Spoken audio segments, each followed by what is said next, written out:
What's up guys, I'm jacobtsuggs and welcome back to another video. And today I know this is a little bit overdue, but I'm going to be talking about my top 3 favorite movies from 2016. But it's not just going to be me telling you my top 3 favorite movies of 2016, this is also a collaboration with another YouTuber who does film stuff. He's really great, his name's HoustonProductions1.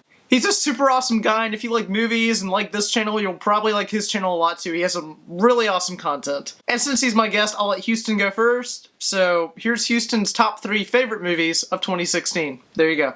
What's up? Thanks for having me on Frame by Frame. Excuse the lighting setup here. It's late now, and I had schoolwork to do, so I don't have time to set up all the lights. I'm writing an essay about theology, all that stuff, fun theology. Gotta love it. Anyway, so here are my top 3 best and top 3 worst films of the year. 2016, not 2017. I'm not a time traveler. All right, we'll start with best, because I'm an optimist here. Glass half full. Let's do this. Number 1, Arrival. Arrival is my favorite film of 2016. Amy Adams' performance is fantastic, phenomenal. The idea is really cool because it takes a genre, an alien invasion genre, that's very cliche oftentimes and follows a very specific pattern, and then it twists it and turns it on its head. Instead of approaching the idea as aliens invade Earth, now we gotta stop them, you know, it's about language and communicating with them. The first 2/3 of the movie are really solid, but the third act is really what makes those first 2/3 suddenly have a ton of new meaning. If you haven't seen this movie yet, I would highly recommend it. All right, number 2, let's do this. I've got an essay to write. Number 2, La La Land. La La Land is another one of my favorite films of this year. I'm a huge musical person. I love musicals, Sound of Music, West Side Story, all that stuff. And this film was just such a breath of fresh air. Emma Stone is fantastic. Ryan Gosling is fantastic. They have a ton of great chemistry. And I love that the movie is really dedicated to dreamers and artists who have big dreams for their future. It was highly inspirational to me. I love the music. I love the performances. I just absolutely adored the movie. All right, number 3. Essay, I'm coming for you, essay. Number 3 is 10 Cloverfield Lane. For a while, 10 Cloverfield Lane was my favorite movie of this year. This movie is a vague sequel, kind of blood relative to the first Cloverfield, but it's not really tied to it. John Goodman's performance is phenomenal. It's one of these movies that's kind of set in one location for the majority of the film. She's trapped in a bunker, and I love those types of movies. The sound design is amazing. The soundtrack by Bear McCreary is amazing. The performances are amazing. The cinematography is amazing. And all of this is coming from a first-time director, Dan Trachtenberg. Man, oh man, I love this movie so much. Some people say the third act ruined the movie for them, and I get that, but it doesn't ruin it at all for me. I like it a lot. It's not as good as the rest of the movie, but I think the film is just absolutely fantastic despite the third act. Now as for me, I'm going to be doing 3, 2, 1, unlike Houston who did 1, 2, 3. I'm going to be going down, and number 1 will be my favorite movie of 2016. And coming in at number 3 is Swiss Army Man. If you would have told me a few years ago that Daniel Radcliffe was doing a movie to where he played a dead body and another character is trying to find his way back, I would have said that's like the stupidest idea ever. But no, there's a lot of cool stuff in Swiss Army Man that I genuinely loved. I think that Daniel Radcliffe gave an amazing performance even though he played like a dead body.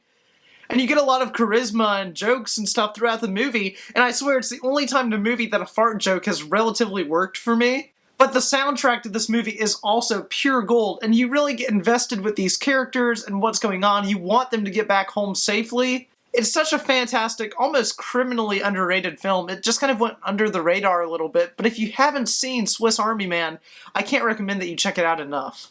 Coming in at number 2 is Rogue One, A Star Wars Story, or Star Wars Rogue One, depending on who you're talking to. Now, I'm a massive Star Wars fan. That's no secret to you guys. I mean, I'm wearing a Star Wars hoodie as I talk to you guys now, so, you know. But I went into Rogue One with a little less expectations than if I were going to see Episode 8, because it's a branch away from the main saga. It's a standalone story, and spoiler alert, we already know that they get the Death Star plans. And since everybody already knows that, you really have to make us invested in this story and these characters to really give a crap.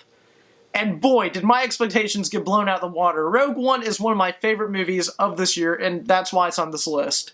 Some stuff from this movie are missing. You don't have a John Williams score, and you don't have an opening crawl, and I was really disappointed about that. You know that. But I'll tell you what, Rogue One was just a fantastic movie. I gave a crap about all of the characters. I gave a crap about the story. It was fantastic. Gareth Edwards is a director that I admire because he's really good at showing scale, showing big stuff, little stuff, and when I saw Rogue One in IMAX again the other day, it just felt like I was on these worlds. The Death Star, whenever I saw it in IMAX and in regular theaters, felt massive. It feels like this big thing compared to like a little Star Destroyer, which is massive in its own right. But the score was also good. I'm a massive fan of Michael Giacchino. He's done some stuff in the past, like with music like Lost and other Bad Robot productions and stuff like that. It felt like Star Wars. They'd reuse some stuff here and there, but it works because the moment has already built up an emotional tension. And it has weight to the characters, and you just care about what's going on. I love these characters, especially K2SO. He was hilarious. Can I say it's better than The Force Awakens? No, I can't. I like The Force Awakens a lot more, to be frankly honest with you. But if you didn't like The Force Awakens because you felt like it was too unoriginal, then this is the movie that you're definitely looking for. And for the moment you've all been waiting for, my #1 favorite film of 2016 was 10 Cloverfield Lane. Now, I'm a massive fan of 2008's Cloverfield. I was all in that ARG, the hidden stuff within the movie. I was all up in that. And so already, whenever we got a trailer for 10 Cloverfield Lane back in January for a movie that we didn't think was ever going to come out, J.J. Abrams shot this entirely in secret. And the fact that everything gets leaked on the internet and you can make a movie in secret, I love that kind of stuff. And the movie is just, you're on the edge of your seat the entire movie. When I saw the film back in March, it just kept me on the edge the entire time. And I was so invested and curious if John Goodman's character was who he said he was or something terrible. And speaking of John Goodman, he deserves to be nominated for an Oscar for this film. I will stand by that. I never knew I could be so afraid of John Goodman. But Mary Elizabeth Winstead does a really good job in this movie, and everybody does a great job in this movie, and I really admire first-time director Dan Trachtenberg, who I'm also a fan of from The Totally Rad Show. It's a YouTube channel, go check it out.